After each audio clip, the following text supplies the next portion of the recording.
Have you ever thought about light and where it goes? Don't worry, there's nothing wrong with your device. I'm standing in the middle of a country road with no illumination at night, and thus, there's nothing to see. Well, that's not quite true, but there's not enough light for the sensor in the camera to make any use of, and so we're left with nothing but darkness. And in fact, my eyes can't see much either. It's real dark. I'm using my phone for this, and like many phones, I can turn on a weedy little LED which will emit a smattering of photons to get reflected off of things, and hopefully make it back to the camera where it will detect them and form an image. But because that LED is so dainty, well, it's only really helpful at close range. Looking down the road reveals not a lot. But now I've turned around, and watch what happens when I turn on the LED. Whoa! Look at those bright chevrons. The road curves here rather suddenly, prompting the local road authority to erect these warning signs. And even though they're lit by a tiny LED that's about 20 meters away from them, they appear incredibly bright and the camera can easily see them. In a weird twist though, the signs don't appear that bright to me. I have to have the camera right in front of me, basically in my line of sight, in order for the signs to appear brightly. And if I turn off the camera's own light source and switch to a flashlight, well, now the signs don't appear that bright, even though they are illuminated with a much brighter light source.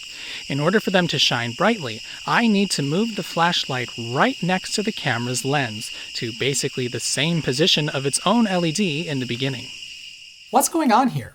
Well, those signs are what is called retroreflective. Retro as in back or backwards, and reflective as in reflects light.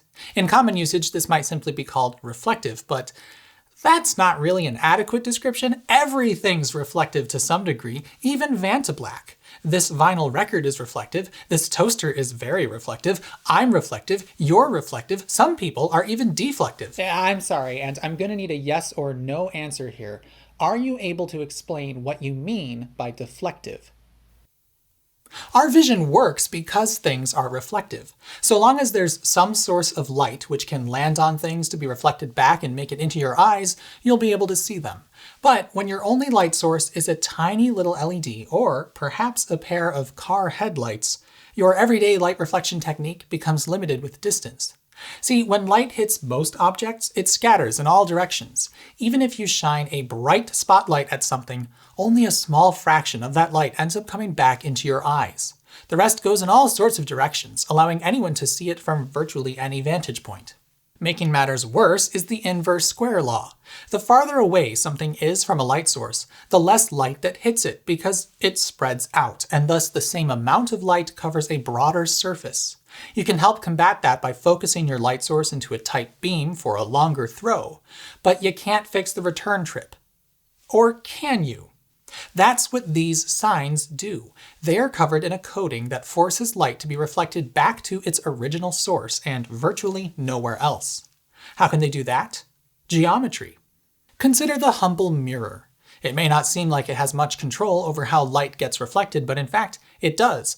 A lot, really. The mere fact that you can see a reflection in a mirror is astonishing when you think about it. Again, most objects just reflect light, all scattered like, allowing you to see it, but not much else.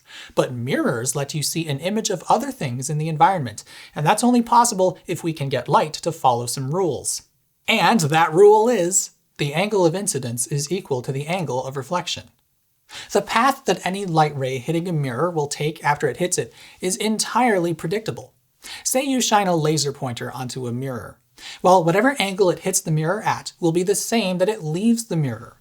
So a 30-degree angle on the way in equals a 30-degree angle on the way out. That's the entire reason mirrors allow you to see an image at all. Light that hits them simply changes direction, so it has whatever structure it did in the first place, creating what looks to be a window into another world.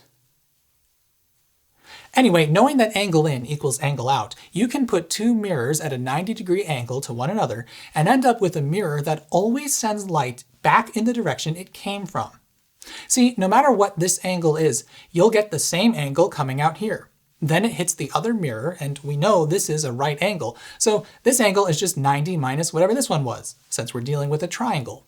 And since the exit angle is the same as that result, the sum of these angles is always 180 degrees. So no matter how light enters this little corner, it will go right back to its source. Take a look with the laser pointer. The return line is always parallel to the incoming line, no matter where I shine the laser from. Another fun way to visualize this is simply to look into the corner. You'll see your reflection no matter how you move, which is pretty... oh, right. There's a third dimension. I'm always forgetting about that third one. No matter, just add another mirror. 3 mirrors arranged in this shape, an inside corner of a cube, is all you need to create a retroreflector. Now we really can move around however we like and still see our reflection, within a limited range though. And now the return beam from the laser stays parallel even when the height changes. You don't even need to use mirrors to do this. Instead, you can create prisms from a single piece of glass or plastic. You can see some of these in use in this video in which Geoff Marshall and Steve Mould explore their use in surveying the London Underground. And you can also see many of the same demos I just did in Steve's video ostensibly about stealth aeroplanes. But what's the point of this? Well, it's to combat the inverse square law by cutting its influence in half.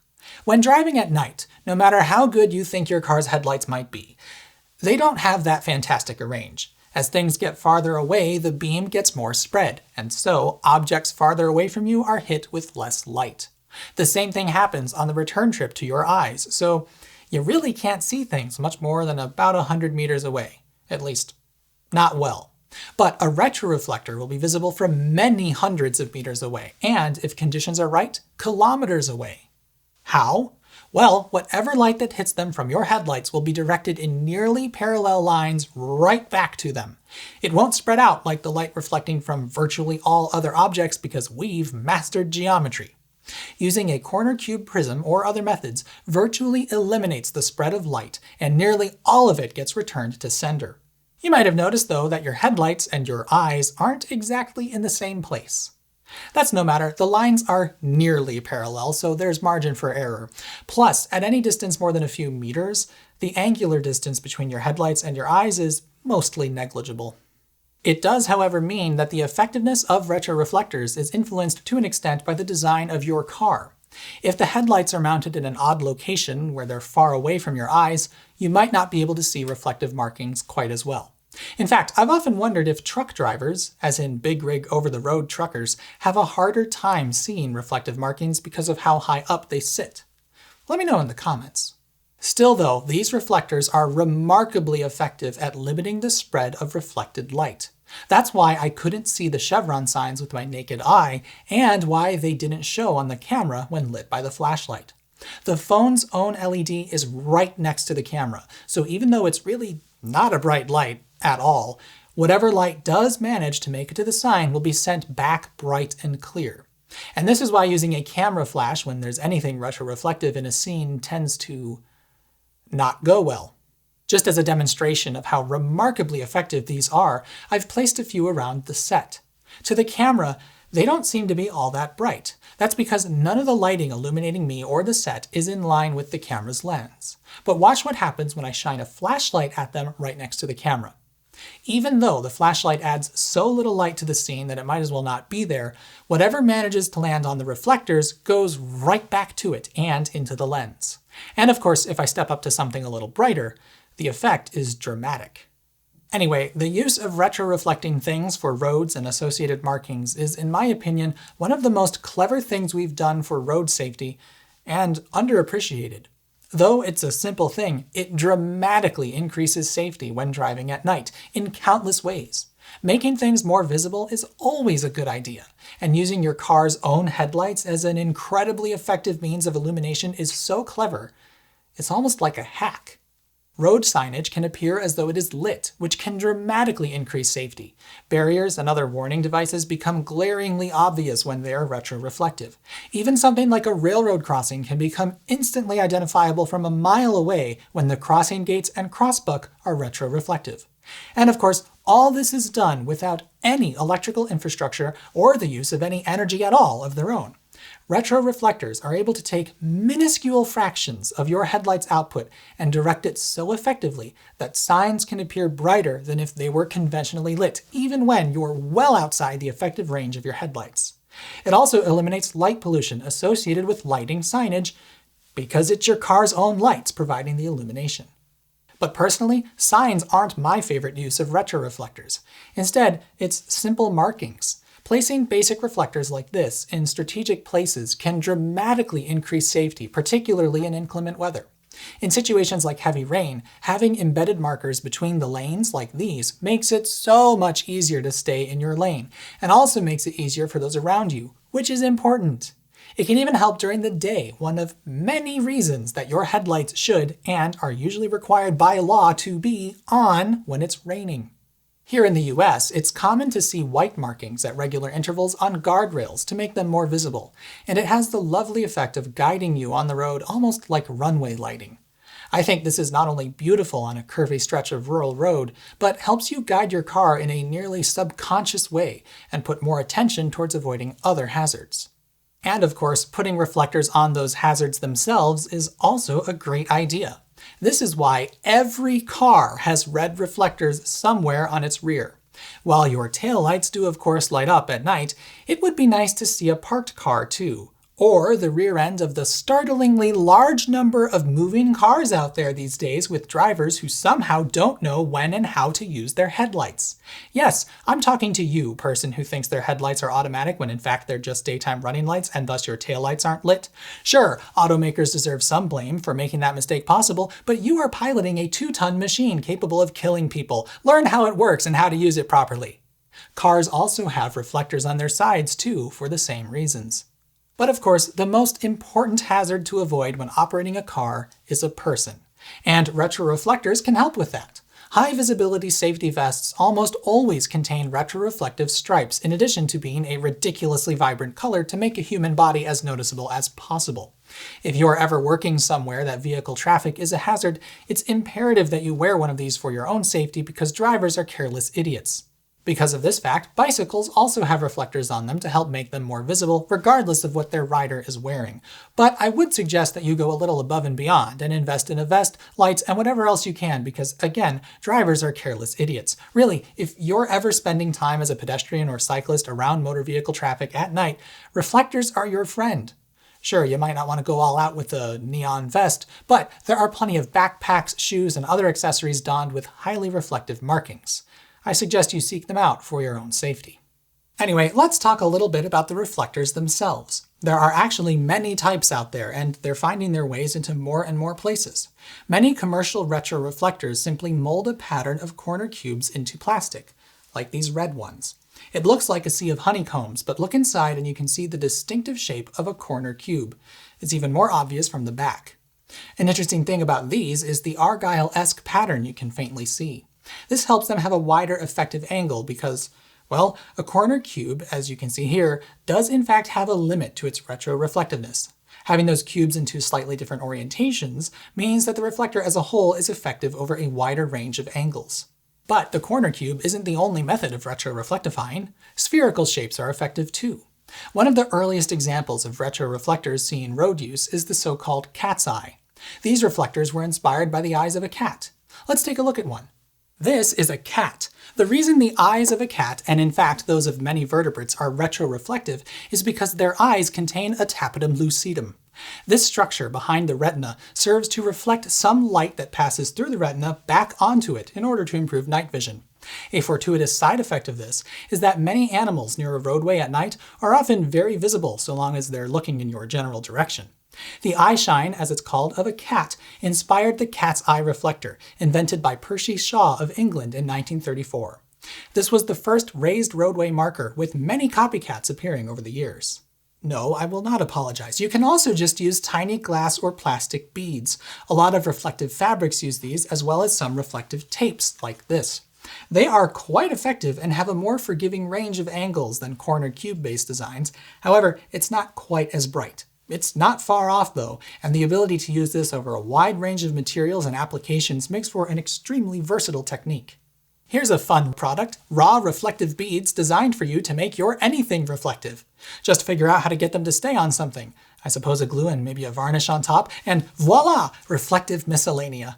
You could even write secret messages with these, visible only to those in a car at night, or with a flashlight on their head, or with a camera phone, or with discerning eyesight. It's really not that invisible, but I do like the idea of writing something naughty with this on the back of your car. In fact, products similar to this are often added to roadway paint to make lane markings themselves retroreflective, at least to some extent. 3M calls this connected roads all-weather elements, and while there's no doubt in my mind they make lane markings much easier to see at night, I can't say I've encountered anything quite as effective as good old embedded roadway markers like you can see here. Oh, fun fact, many of these embedded road markers are white on one side and red on the other. On limited access highways or other divided roads where there's the potential to be going the wrong way, they'll be placed so that the white side faces oncoming traffic, so you, and the red side faces forward.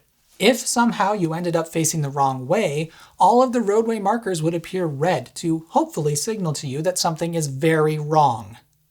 I say hopefully because I feel like few people actually know this and don't have a lot of faith that people who might end up facing the wrong way would even recognize the novelty of red lane markers, let alone what they're intended to communicate. Anyway, the last kind of reflector I'd like to show you here is this kind. This is a different style of reflective tape, and it appears to use very tiny corner cube reflectors. I'm very curious about how this is manufactured. You can see that different squares reflect differently, and there appear to be 4 groups. Undoubtedly, this is to provide the same widening of effective angle that we see in the conventional plastic reflector. The tessellated hexagons you see appear to be there for style. They actually break up the reflective portions, so yeah, this is a bit of a mystery. My guess is they are designed to allude to the honeycomb structure you see in a traditional prismatic reflector. Which, now that I think about it, it's going to make people more likely to buy it. It just seems like it would definitely be more effective than this plain-looking tape. It actually is, so I guess that's good, but it would be even more effective if that pattern weren't there. Oh, and while this is admittedly a complete shot in the dark, I think that a lot of newer road signage uses this sort of reflector as a coating, and perhaps that's why they can sometimes be obscured by things like condensation.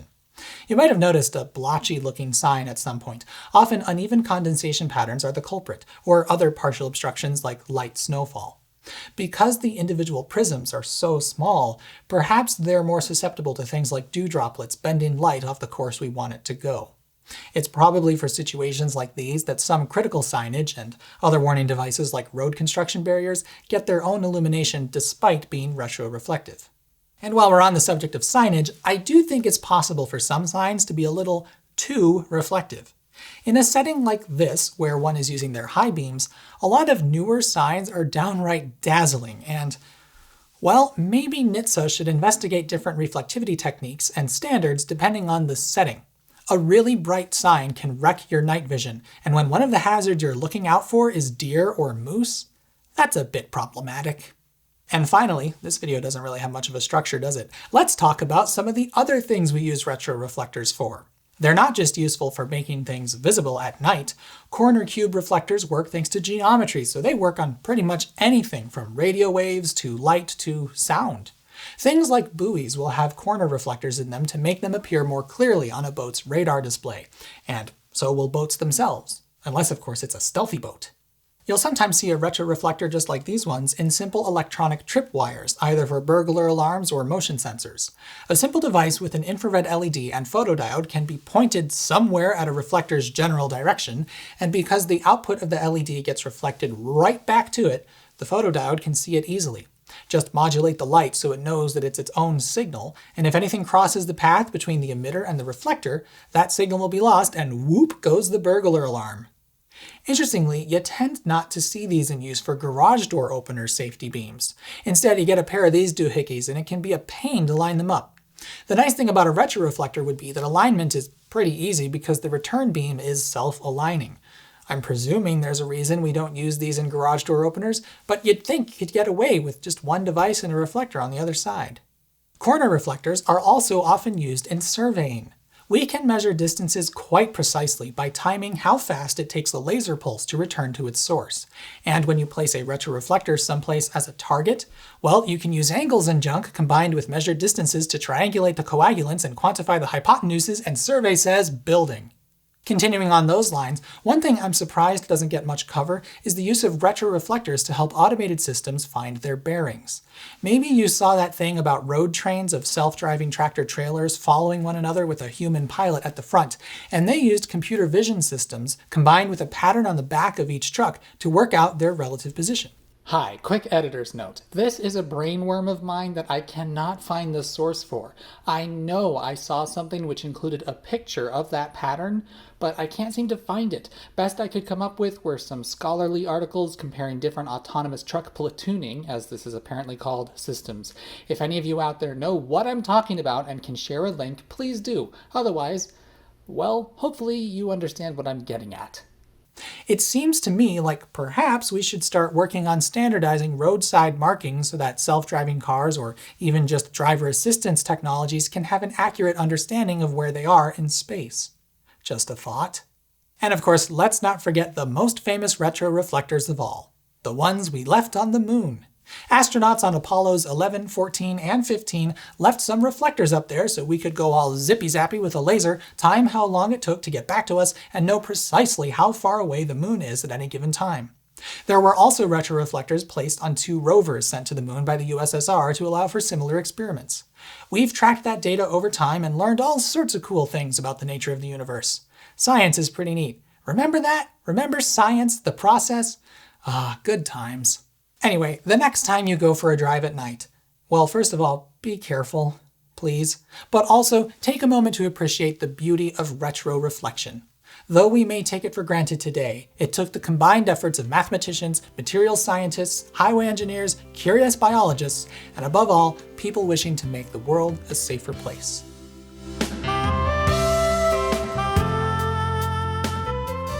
Light that hints, and I've already ruined it. And that rule, I regret writing it that way. And we know this is a right angle, so this angle is just 90 minus whatever this one, since it's a triangle. Ah! Whatever this one, one more try.